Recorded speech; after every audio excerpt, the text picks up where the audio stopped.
Une météo donc qui reste perturbée et ce matin le bilan des crues dans le Gard s'est alourdi. On est passé de 3 à 4 morts car le corps d'un homme a été retrouvé. Il pourrait s'agir du père de famille disparu samedi soir avec ses 2 enfants qui restent activement recherchés. D'importants moyens, vous allez le voir, sont déployés et tout le monde se demande comment un tel drame a pu se produire. À Dions et à Russan, Alice Bacot et Lucas Garcia. Après des jours de recherche, le corps d'un homme a été retrouvé ce matin sur les berges du Gardon. Probablement celui du père de famille disparu depuis samedi soir avec ses 2 enfants, emporté par les eaux alors qu'il traversait en voiture ce pont submersible à Dions dans le Gard. Seule la mère de famille avait alors été secourue. Les 2 enfants de 4 et 13 ans, eux, sont toujours introuvables. Je suis émue en tant que maman aussi, parce que je pense à cette maman qui attend des nouvelles de sa famille et malheureusement les heures passent et ça fait peur, le résultat fait peur. Plus d'une centaine de pompiers et autant de gendarmes quadrillent la zone. Sur terre, dans l'eau ou dans les airs, la mission est périlleuse. Même lorsque la décrue est opérée, on constate encore que les eaux sont particulièrement chargées en boue, en branchage.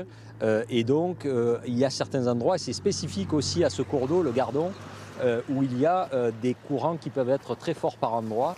Lors de la crue, le Gardon était monté de près de 8 mètres en quelques heures. Une crue éclair qui aurait pu surprendre cette famille. Le pont submersible sur lequel se trouvait le véhicule est pourtant bien connu des habitants. Pour ceux qui connaissent l'endroit, il faut éviter d'y passer parce qu'effectivement, quand c'est en crue, ça peut passer par-dessus. Donc est-ce que derrière, il y a eu un souci de mauvaise compréhension par rapport aux barrières qui n'ont pas été mises? On ne le sait pas. D'après les autorités, une signalisation était en place pour indiquer le danger. Mais la barrière fermant partiellement la circulation, elle, a été installée peu de temps après l'appel de détresse de la famille aux pompiers. À 23h30 est enregistré au CODIS l'appel de détresse des automobilistes. Et à 23h45 est installée la barrière. Une enquête judiciaire permettra de déterminer les circonstances exactes de ce drame. En attendant, les recherches se poursuivent. Au total, 20 km de berges doivent être explorés. Oui, les intempéries de ces derniers jours font augmenter le débit du Rhône, comme ici, du côté de Beaucaire, dans le Gard. 6 mètres supplémentaires en quelques heures seulement. Ça a provoqué des inondations dans plusieurs communes aux alentours. Image signée Jean-Vincent Molinier. Dans le Var aussi, la tempête Monica a causé des dégâts. Au Buis, l'eau est montée jusqu'à 1,50 m dans les maisons et dans les commerces. Le nettoyage s'annonce long et compliqué, comme nous le montrent Julien Garel et Christine Guérard. Voilà les chocolats de Pâques. Le travail de plusieurs mois englouti en l'espace de quelques minutes. Là, ça fait mal au cœur. Vu le prix du chocolat, la qualité du chocolat et le temps passé par notre pâtissier, passé là-dessus, c'est déprimant. On est complètement désemparés, complètement démunis. La force de l'eau, on peut rien faire. On a juste nos yeux pour pleurer. Nathalie et Laurent ont repris cette boulangerie il y a tout juste 2 ans. L'heure est déjà au nettoyage, à l'estimation des dégâts et à l'inquiétude pour l'avenir. C'est monté, c'est tout à l'heure, je dirais 1,50 m, un peu plus d'1,50 m. Et donc tout ce qui était dans la halle en dessous d'1,50 m, c'est à jeter. On nous dit que ça va être des épisodes de plus en plus fréquents, ce genre de choses, malheureusement. C'est pas du tout rassurant, non, c'est sûr. C'est sûr que quand j'ai vu ça la première fois, ça met les larmes aux yeux. Hier, suite aux fortes pluies qui ont balayé le sud-est de la France, l'Argent s'est soudainement sorti de son lit. Au Muy, des routes ont été submergées et une douzaine de personnes ont dû être évacuées. Ce matin, cette route est encore complètement sous l'eau. De l'autre côté, il y a une déchetterie. Difficile de connaître l'étendue des dégâts. Les pompiers sont attendus dans les prochaines heures pour essayer de libérer l'accès en aspirant l'eau à l'aide de pompes. La crue a causé une belle frayeur à Sonia. Là, la cour était sous l'eau. Ah oui. Ce canal passe dans son jardin, transformé le temps d'une journée en lac. C'est tout le long, c'est les vagues, vraiment c'est impressionnant, le bruit, tout ça, c'est dangereux. Parce que déjà, j'ai tout, on perd tout, quoi. Les bouteilles de gaz, tout ce qui est en dehors, si on ne remonte pas, il y a tout qui part. Dans le département du Var, une centaine de personnes a été relogées préventivement. elles peuvent aujourd'hui retrouver leurs habitations. Plus à l'ouest, ce sont les grandes marées qui inquiètent. Il faut dire qu'elles s'annoncent comme les plus importantes de la décennie. Premier constat ce matin, des terrasses de restaurants complètement ensablées à Saint-Gilles-Croix-de-Vie, en Vendée, où se sont rendus Manon Monnier et Renan Hellec. Pas une minute à perdre, il faut nettoyer les dégâts de la première grande marée cette nuit. Ce matin à Saint-Gilles-Croix-de-Vie, Marie-Laure ne s'attendait pas à trouver autant de sable à la porte de son restaurant. On peut constater que tout le sable a été ramené par la mer jusqu'aux portes du restaurant. Donc l'eau est quand même rentrée à l'intérieur malgré les sacs de sable. Tous les agents de la commune sont donc venus en renfort. Ce tracteur réquisitionné pour enlever les tonnes de sable. Libérer les commerces en principal pour éviter qu'ils aient trop de cumul d'eau et de sable à l'intérieur, pour que le maximum puisse repartir avec la marée, même si au fur et à mesure des vagues, il y aura un cumul et un cumul. Les restaurateurs les aident pour déblayer le remblai au plus vite. Donc là, on est en train de récupérer toute l'eau et tous les cailloux qui ont été ramenés par la marée cette nuit pour pouvoir accéder au restaurant et espérer peut-être ouvrir. C'est fatigant moralement, quoi. C'est dur. Après, on a envie d'ouvrir, on a envie de faire notre métier et c'est difficile, quoi. Ici, les habitants n'ont jamais vu ça. Qu'il y a autant de sable, autant de gravier, c'est d'habitude, bon, vous avez 2-3 cm, là, vous voyez l'épaisseur, c'est hallucinant. S'il y a autant de sable, c'est qu'en quelques jours, les marées ont complètement transformé la plage en contrebas. La plage était à ce niveau-là, le niveau de gauche ici, où on a la mer qui s'arrête. Et là, avec tout le sable qui est arrivé depuis plusieurs jours, vous voyez, on a une sorte de tremplin qui s'est formé, qui monte sur le remblai, et ce qui explique que c'est passé par-dessus en quantité impressionnante, et que malheureusement, c'est pas terminé, parce qu'on a encore 3-4 grandes marées à arriver d'ici mercredi. La prochaine marée haute est attendue à 17h30 à Saint-Gilles-Croix-de-Vie cet après-midi, avec un coefficient de 116.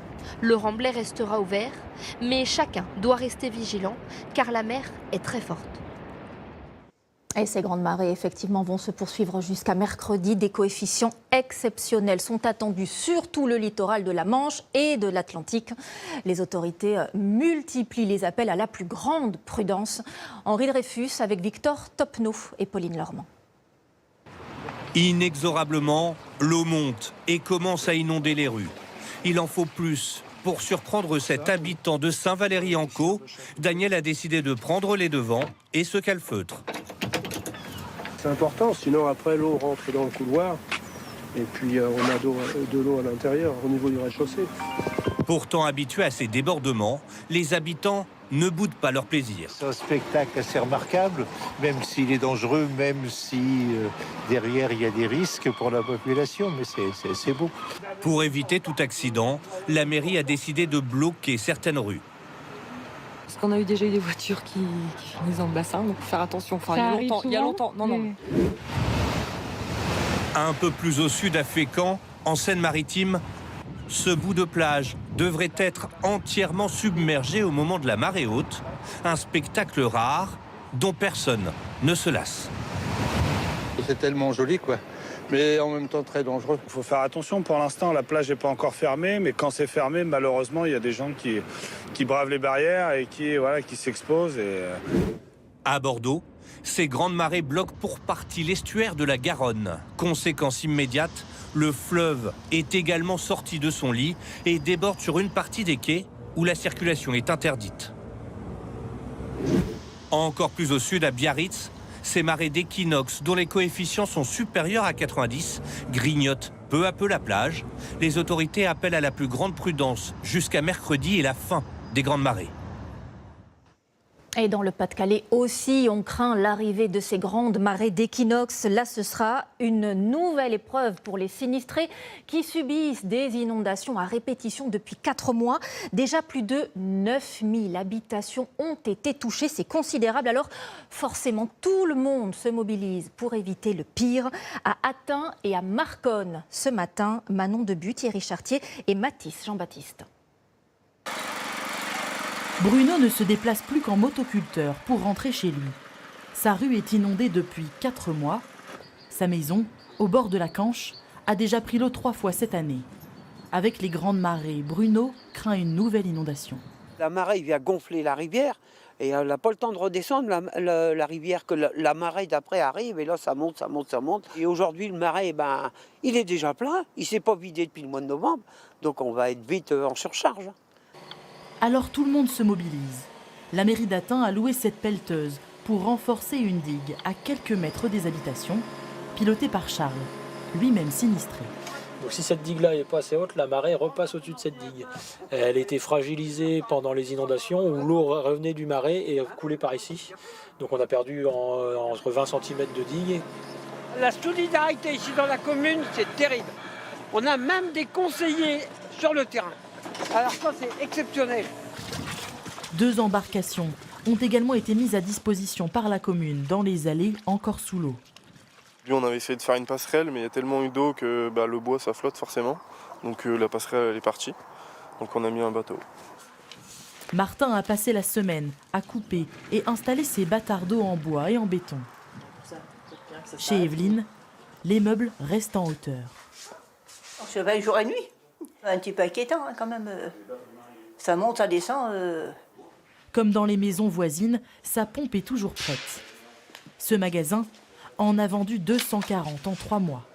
C'est un rayon qui est primordial et aujourd'hui on anticipe sur les commandes de ce genre de produits pour pallier à d'éventuels renouvellements d'inondations. Ici, le plus gros coefficient de marée à 116 est attendu demain.